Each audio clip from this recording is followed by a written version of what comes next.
43 seconds. That's all it took for 5 armed bikers to go from swaggering into Ironwood Roastery to lying sprawled on its hardwood floor. By the way, where are you watching this from? Drop your city or country in the comments. I'd love to see how far this story travels. And if you enjoy true-to-life stories about ordinary people with extraordinary strength, hit subscribe so you never miss the next one.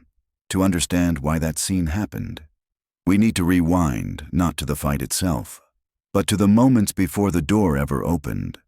Ironwood Roastery sits 3 blocks from Stanton Falls Memorial Grounds, where neat rows of white stone bear the names of the fallen. Each morning, mist from the memorial drifts past its windows like a whispered roll call. At exactly 5:47 a.m., Rowan Hale unlocks the front door. Every cup of coffee measures exactly 23 grams, never more, never less. For her, precision isn't just a habit, it's a survival instinct. She never sits with her back to the door. She counts exits the way other people count spare change. Even in this quiet little town, her eyes track hands before faces. Most regulars think they know her story, maybe a medical discharge, maybe an injury, the scars on her wrist hidden beneath long sleeves. What they don't see, the way she moves, as if mapping the room in her mind. How her stillness isn't shyness, but control. Grant Mercer notices. At 72, the retired special operator claims the corner booth each morning, black coffee in hand, eyes scanning with the weight of experience. Rowan Hale wakes instincts in him he thought were long buried. She's learned that invisibility is a survival skill. The less people notice you, the less they expect, and the safer you are. But today, the steady hiss of the espresso machine will be interrupted, and before it's over, 5 men will wish they'd never walked through that door. On her wrist, a scuffed Timex case with a cracked leather band. To anyone else, it's thrift store junk. Only Rowan knows it hides an encrypted comms module she's never removed.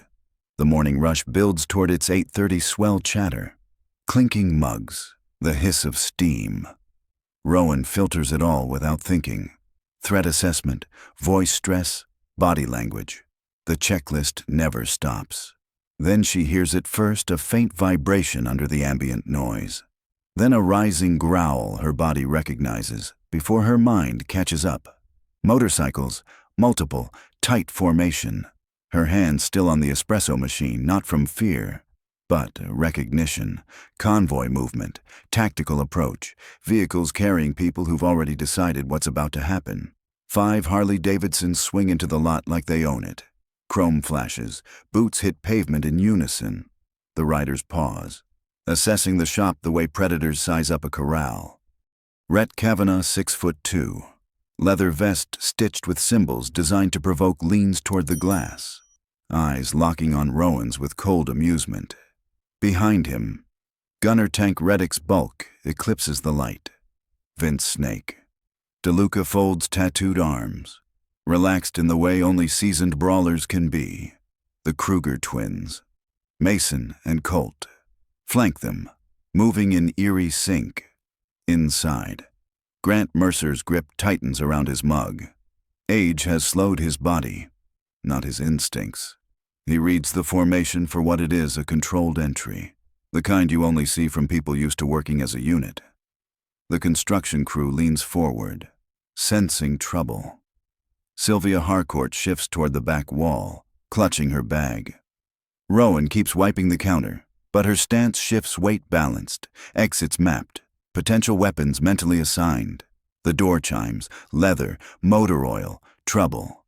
They bring it in with them like a storm front. Conversation dies.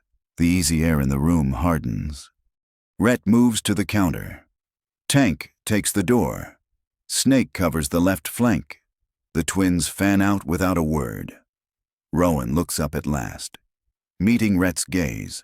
No fear, no submission, just calculation distances, angles, trajectories, a warning, if he were smart enough to read it. Well, well, Rhett says, loud enough for everyone. Little Barbie playing coffee shop owner. His crew laughs on cue. Tank leans in. Bet she faints if we order anything harder than water. Snake adds. Probably cries if you stiff her on tips. Rowan's voice is calm, professional, the verbal equivalent of a closed door. What can I get you? It throws Rhett. He wanted fear or anger. Something to control. He gets nothing. 5 black coffees, he says, crowding her space. Think your pretty hands can handle that without breaking a nail. Rowan measures the grounds. 23 grams. Never 22. Never 24. Her hands are steady. The insults escalate sharper. More personal, but she doesn't bite. Until Mercer stands, 72 years old. But when he rises from his corner booth, it's with the quiet certainty of a man who stepped into danger before. His cane clicks against the floor like a countdown only he and Rowan understand. Their eyes meet, not recognition of faces, but of survivors. Snake notices. Sit down. Grandpa, he says, this isn't your business. Mercer takes another step, and the air in Ironwood Roastery changes. Grant Mercer's cane tapped the worn hardwood in a slow, deliberate rhythm. His voice carried an authority 30 civilian years couldn't wash away. Ma'am, he said quietly, eyes fixed on Rowan Hale. That Timex under your sleeve, does it still do what I think it does? Her hand moved almost on instinct, brushing her cuff just enough for a flash of brushed steel to catch the light. A move so small it could pass for fidgeting, except her thumb rolled the crown once. 2 miles away, a federal comms terminal lit up. Mercer caught it. Haven't seen one of those since my last op GPS beacon. Encrypted burst, water-sealed, gear for people who can't afford to vanish. The shop went still. Even Rhett Kavanaugh's crew sensed a shift, though they couldn't name it. Rowan's expression slid from guarded to resolved. 1 minute, she said, voice clean as a rifle shot. That's all you've got to walk away. The bikers laughed loud, theatrical. Gunner Reddick bent double. Snake DeLuca mimed wiping tears. The Kruger twins grinned like hyenas. Did she just threaten us? Gunner rumbled. Mercer didn't smile. He saw her stance change, weight over the balls of her feet, eyes marking exits, cover, target order. Old instincts told him she was already in combat mode. Boys, Mercer said softly. I'd listen to the lady. Rhett made his mistake. Irritated by her calm and Mercer's tone, he reached over the counter and clamped her left wrist, the one with 3 straight graft scars from nerve surgery after an explosion. For a split second, his eyes registered them and something in his grip faltered. Too late, in the space between heartbeats. The quiet barista was gone. What remained was sharper, colder. Mercer's breath caught. Sweet Jesus. Spectre 9. The name meant nothing to most here, but to anyone who knew Black Ops history. It was a ghost from the dark. That's classified, Rowan said flatly. So was Valaris. Mercer replied, 10 operatives, Shadow Lance Unit, Maritime Infiltration, Deep Recon. You were the one they didn't expect to walk out? Rhett blinked. What is this? Some gamer tag. Mercer's tone cut like wire. Valaris Province. 2020, supposed to be light resistance. Intel lied. 200 hostiles. First blast killed comms. Second split the team. 9 dead. Rowan's voice was level, but her eyes were far away. I lived because they thought I was already dead. Lay there 6 hours, covered in my team's blood, waiting for nightfall. The Kruger twins shifted uneasily. Snake glanced at the door. Rhett let go like her skin burned. We didn't know. He muttered, You didn't ask. She said, That's when the black sedan rolled past the window plates, too clean. Tinted glass, nose out across the street. 2 in front, 1 in back, watching. Rowan's posture changed again. Grant, she murmured, never breaking her line of sight. Get everyone out, now! The black sedan circled once slow, deliberate before sliding into a space across from Ironwood Roastery. Government plates. Too clean, too perfect. The kind you use when you want to look official. and untouchable. Grant, Rowan murmured, eyes locked on it. You need to get everyone out. Now. Mercer's gaze hardened. How long have they had eyes on you since I got here? Rowan said flatly. A cover identity only works if the people who built it want you hidden. The passenger door opened. Colonel Adrian Voss stepped out, uniform pressed sharp enough to cut the air. Silver hair catching the sun, eagle insignia flashing like a predator's eyes. Mercer's voice was gravel. That's the intel officer who briefed my unit before Valaris. Said he was coordinating with Shadow Lance. Rowan's frame went still. He wasn't coordinating. She said he was cashing in 75,000 to Black Sun for our position, our timeline, our extraction route. 9 warriors gone. So he could buy his wife's next vacation home 5 minutes ago. Rhett Kavanaugh's crew had been looking for trouble.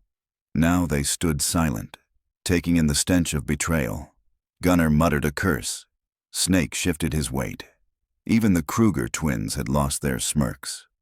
Voss entered with 3 men in civilian clothes. Their posture screamed military training. Chief Petty Officer Hale. He said with a politician's smile, or, Ms. Whitlow, according to your papers, we need to talk about your situation. Hello. Adrian. Her tone was surgical steel. Been a while since you sent me to die for money. The smile cracked. You're not well, Voss said smoothly, pitching his voice for the room. Memories get twisted. Let us help. Rowan reached behind the counter and brought up a small thumb drive. Twisted, she said, like these. She held it where all could see. Encrypted comms with Black Sun. Bank transfers to your wife's maiden name. A timeline showing exactly how you sold 9 Americans for 75,000 pieces of silver. Voss's jaw tightened. No one will believe they're already watching, Sylvia Harcourt said, not looking up from her phone. Live streams at 20,000 viewers. Rowan's voice stayed steady, but her hands trembled as she spoke the names Daniel Price, 2 kids. Never made it to his son's baseball game. Alina Reyes' fiancé still writes her letters. She swallowed. Marcus O'Neill joined after his sister died in the embassy bombing. Corey Vance, Nicole Harris. Her eyes drifted toward the memorial outside. Yusuf Ibrahim, Lila McKenna, Hannah Brooks, Ben Kim.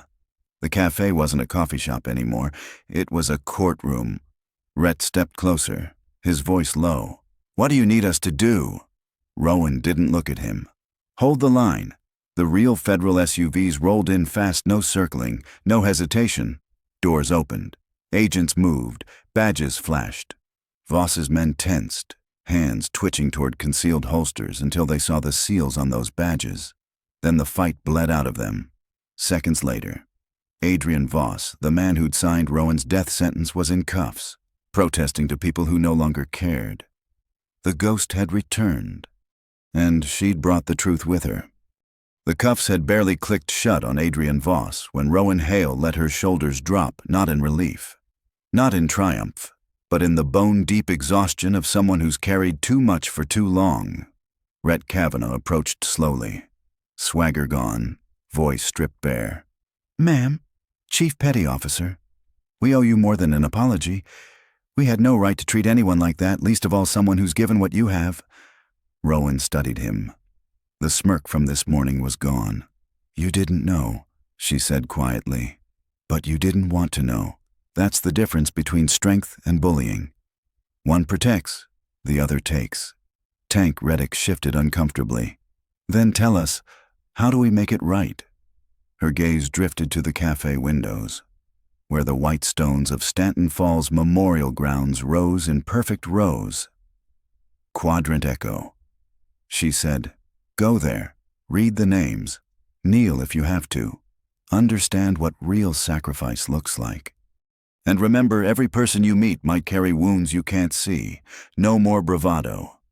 The bikers filed out in silence, engines rumbling low. They'd arrived as predators. They left as men who'd seen a ghost. 6 months later, Ironwood Roastery was more than a coffee shop. It was a waypoint, a quiet harbor for veterans, a place where warriors could sit without explaining themselves. Rowan still measured 23 grams of coffee per cup, still sat where she could see all entrances, still mapped exits like muscle memory.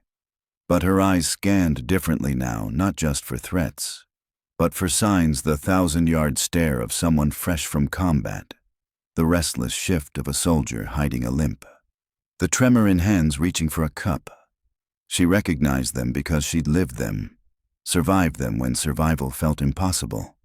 Through the windows, the memorial stretched out marble and mist. Her gaze always found quadrant echo. Rowan Hale. Spectre 9. Survivor, witness, keeper of the fallen, Ironwood Roastery had become a sanctuary. Not a therapy group, not a pity stop, just a place where hypervigilance wasn't judged, where survivors' guilt was understood as the price of coming home. Some heroes die in uniform, others live on, carrying the weight. 3 blocks from where her friends slept, the ghost served coffee with hands that once gripped weapons in hostile territory, but now held hope instead. Every morning was a new mission: to listen, to notice, to help. Because those who face death often carry the clearest lessons about life, about surviving not just the battles in the field, but the longer war of finding purpose beyond survival.